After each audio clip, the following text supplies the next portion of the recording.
ಕೋಗಿಲು ಬಡಾವಣೆಯಲ್ಲಿ ಸುಮಾರು 262 ಜನ ಅರ್ಜಿಯನ್ನು ಸಲ್ಲಿಸಿದ್ರು. ನಮಗೂ ಕೂಡ ಮನೆ ಬೇಕು, ನಮಗೂ ಕೂಡ ಫ್ಲಾಟ್ ಬೇಕು ಅಂತೇಳಿ. ಆದರೆ ಅದರಲ್ಲಿ ಸಿಗೋದು ಕೆಲವರಿಗೆ ಮಾತ್ರ ಅನ್ನೋದು ಈಗ ಗೊತ್ತಾಗ್ತಾ ಇರುವಂಥ ವಿಚಾರ. ಆದ್ದರಿಂದ ಮತ್ತೊಂದು ಕಡೆ ಇವತ್ತೇ ಅವರಿಗೆ ಮನೆ ಭಾಗ್ಯ ಸಿಗುತ್ತೆ. ಇವತ್ತೇ ಅವರಿಗೆ ಮನೆ ಭಾಗ್ಯ ಸಿಗೋದು. 26 ಅಕ್ರಮ ವಾಸಿಗಳಿಗೆ ಸೂರು ನೀಡಲು ತೀರ್ಮಾನವನ್ನು ತೆಗೆದುಕೊಳ್ಳಲಾಗಿದೆ. ಹಾಗಿದ್ರೆ ಸರ್ಕಾರದ ಮನೆ ಮಾನದಂಡವಾದರೂ ಏನು? ಯಾವ ಮಾನದಂಡಗಳ ಅಡಿಯಲ್ಲಿ ಅವರಿಗೆ ನಿವಾಸವನ್ನು ಕೊಡಲಾಗ್ತಾ ಇದೆ? ವಸತಿ ಇಲಾಖೆ ನಿಗದಿಪಡಿಸಿರುವಂಥ ಮಾನದಂಡಗಳು ಏನು? 26 ಜನರು ಮನೆ ಭಾಗ್ಯವನ್ನು ಪಡೆದುಕೊಳ್ತಾ ಇದ್ದಾರೆ. ಹಾಗಾದರೆ ಯಾವ ಮಾನದಂಡದಲ್ಲಿ ಅವರಿಗೆ ಸಿಗ್ತಾ ಇದೆ? ರಿಪಬ್ಲಿಕ್ನಲ್ಲಿ ವಸತಿ ಇಲಾಖೆ ಮಾರ್ಗಸೂಚಿಯ ಬಿಗ್ ಸ್ಟೋರಿ.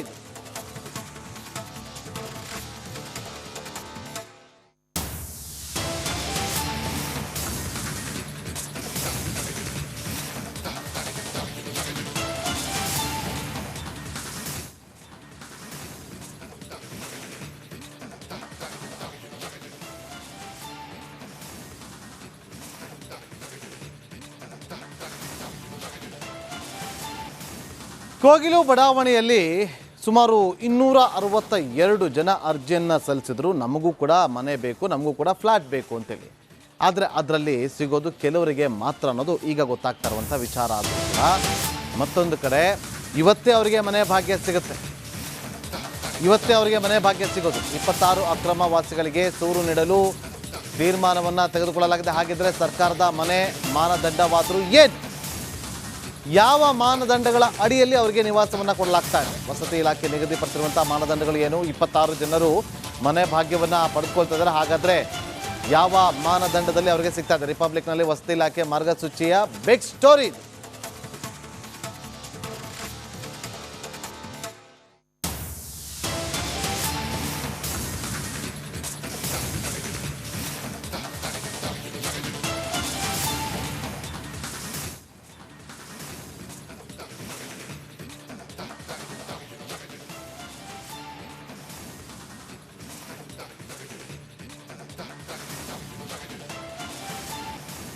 ಕೋಗಿಲು ಬಡಾವಣೆಯಲ್ಲಿ ಸುಮಾರು 262 ಜನ ಅರ್ಜಿಯನ್ನು ಸಲ್ಲಿಸಿದ್ರು. ನಮಗೂ ಕೂಡ ಮನೆ ಬೇಕು, ನಮಗೂ ಕೂಡ ಫ್ಲಾಟ್ ಬೇಕು ಅಂತೇಳಿ.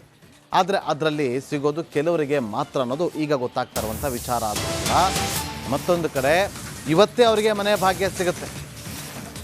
ಇವತ್ತೇ ಅವರಿಗೆ ಮನೆ ಭಾಗ್ಯ ಸಿಗೋದು. 26 ಅಕ್ರಮ ವಾಸಿಗಳಿಗೆ ಸೂರು ನೀಡಲು ತೀರ್ಮಾನವನ್ನು ತೆಗೆದುಕೊಳ್ಳಲಾಗಿದೆ. ಹಾಗಿದ್ರೆ ಸರ್ಕಾರದ ಮನೆ ಮಾನದಂಡವಾದರೂ ಏನು? ಯಾವ ಮಾನದಂಡಗಳ ಅಡಿಯಲ್ಲಿ ಅವರಿಗೆ ನಿವಾಸವನ್ನು ಕೊಡಲಾಗ್ತಾ ಇದೆ? ವಸತಿ ಇಲಾಖೆ ನಿಗದಿಪಡಿಸಿರುವಂಥ ಮಾನದಂಡಗಳು ಏನು? 26 ಜನರು ಮನೆ ಭಾಗ್ಯವನ್ನು ಪಡೆದುಕೊಳ್ತಾ ಇದ್ದಾರೆ. ಹಾಗಾದರೆ ಯಾವ ಮಾನದಂಡದಲ್ಲಿ ಅವರಿಗೆ ಸಿಗ್ತಾ ಇದೆ? ರಿಪಬ್ಲಿಕ್ನಲ್ಲಿ ವಸತಿ ಇಲಾಖೆ ಮಾರ್ಗಸೂಚಿಯ ಬಿಗ್ ಸ್ಟೋರಿ.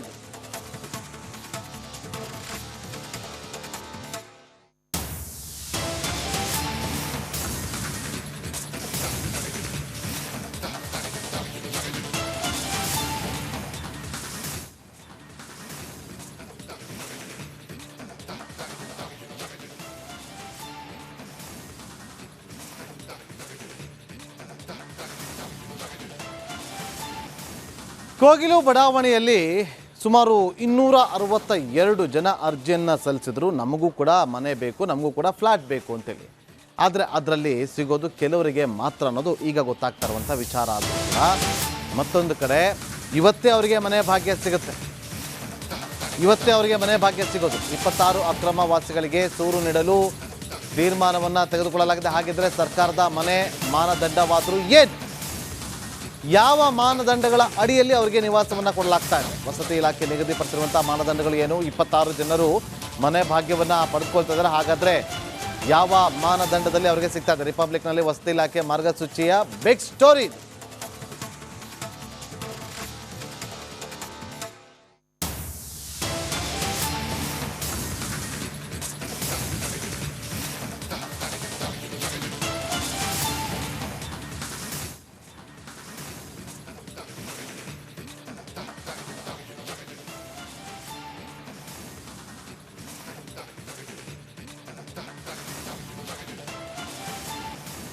ಕೋಗಿಲು ಬಡಾವಣೆಯಲ್ಲಿ ಸುಮಾರು 262 ಜನ ಅರ್ಜಿಯನ್ನು ಸಲ್ಲಿಸಿದ್ರು. ನಮಗೂ ಕೂಡ ಮನೆ ಬೇಕು, ನಮಗೂ ಕೂಡ ಫ್ಲಾಟ್ ಬೇಕು ಅಂತೇಳಿ. ಆದರೆ ಅದರಲ್ಲಿ ಸಿಗೋದು ಕೆಲವರಿಗೆ ಮಾತ್ರ ಅನ್ನೋದು ಈಗ ಗೊತ್ತಾಗ್ತಾ ಇರುವಂಥ ವಿಚಾರ. ಆದ್ದರಿಂದ ಮತ್ತೊಂದು ಕಡೆ ಇವತ್ತೇ ಅವರಿಗೆ ಮನೆ ಭಾಗ್ಯ ಸಿಗುತ್ತೆ. ಇವತ್ತೇ ಅವರಿಗೆ ಮನೆ ಭಾಗ್ಯ ಸಿಗೋದು. 26 ಅಕ್ರಮ ವಾಸಿಗಳಿಗೆ ಸೂರು ನೀಡಲು ತೀರ್ಮಾನವನ್ನು ತೆಗೆದುಕೊಳ್ಳಲಾಗಿದೆ. ಹಾಗಿದ್ರೆ ಸರ್ಕಾರದ ಮನೆ ಮಾನದಂಡವಾದರೂ ಏನು? ಯಾವ ಮಾನದಂಡಗಳ ಅಡಿಯಲ್ಲಿ ಅವರಿಗೆ ನಿವಾಸವನ್ನು ಕೊಡಲಾಗ್ತಾ ಇದೆ? ವಸತಿ ಇಲಾಖೆ ನಿಗದಿಪಡಿಸಿರುವಂಥ ಮಾನದಂಡಗಳು ಏನು? 26 ಜನರು ಮನೆ ಭಾಗ್ಯವನ್ನು ಪಡೆದುಕೊಳ್ತಾ ಇದ್ದಾರೆ. ಹಾಗಾದರೆ ಯಾವ ಮಾನದಂಡದಲ್ಲಿ ಅವರಿಗೆ ಸಿಗ್ತಾ ಇದೆ? ರಿಪಬ್ಲಿಕ್ನಲ್ಲಿ ವಸತಿ ಇಲಾಖೆ ಮಾರ್ಗಸೂಚಿಯ ಬಿಗ್ ಸ್ಟೋರಿ.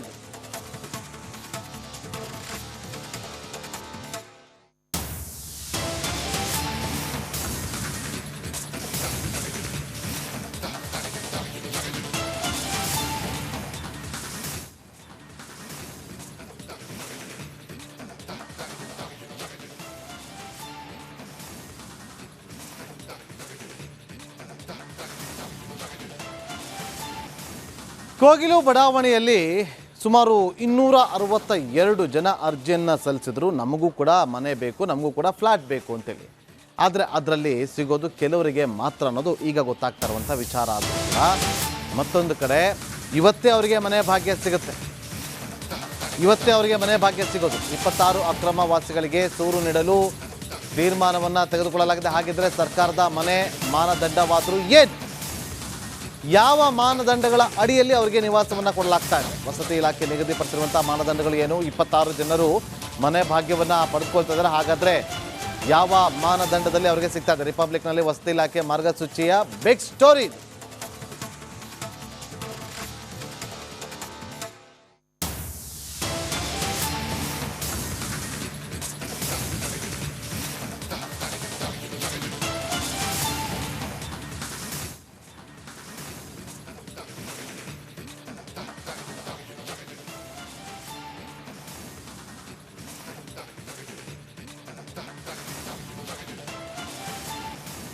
ಕೋಗಿಲು ಬಡಾವಣೆಯಲ್ಲಿ ಸುಮಾರು 262 ಜನ ಅರ್ಜಿಯನ್ನು ಸಲ್ಲಿಸಿದ್ರು. ನಮಗೂ ಕೂಡ ಮನೆ ಬೇಕು, ನಮಗೂ ಕೂಡ ಫ್ಲ್ಯಾಟ್ ಬೇಕು ಅಂತೇಳಿ.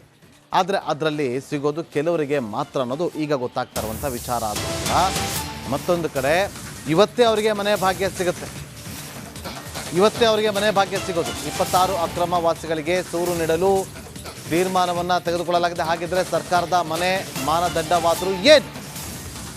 ಯಾವ ಮಾನದಂಡಗಳ ಅಡಿಯಲ್ಲಿ ಅವರಿಗೆ ನಿವಾಸವನ್ನು ಕೊಡಲಾಗ್ತಾ ಇದೆ? ವಸತಿ ಇಲಾಖೆ ನಿಗದಿಪಡಿಸಿರುವಂಥ ಮಾನದಂಡಗಳು ಏನು? 26 ಜನರು ಮನೆ ಭಾಗ್ಯವನ್ನು ಪಡೆದುಕೊಳ್ತಾ ಇದ್ದಾರೆ. ಹಾಗಾದರೆ ಯಾವ ಮಾನದಂಡದಲ್ಲಿ ಅವರಿಗೆ ಸಿಗ್ತಾ ಇದೆ? ರಿಪಬ್ಲಿಕ್ನಲ್ಲಿ ವಸತಿ ಇಲಾಖೆ ಮಾರ್ಗಸೂಚಿಯ ಬಿಗ್ ಸ್ಟೋರಿ.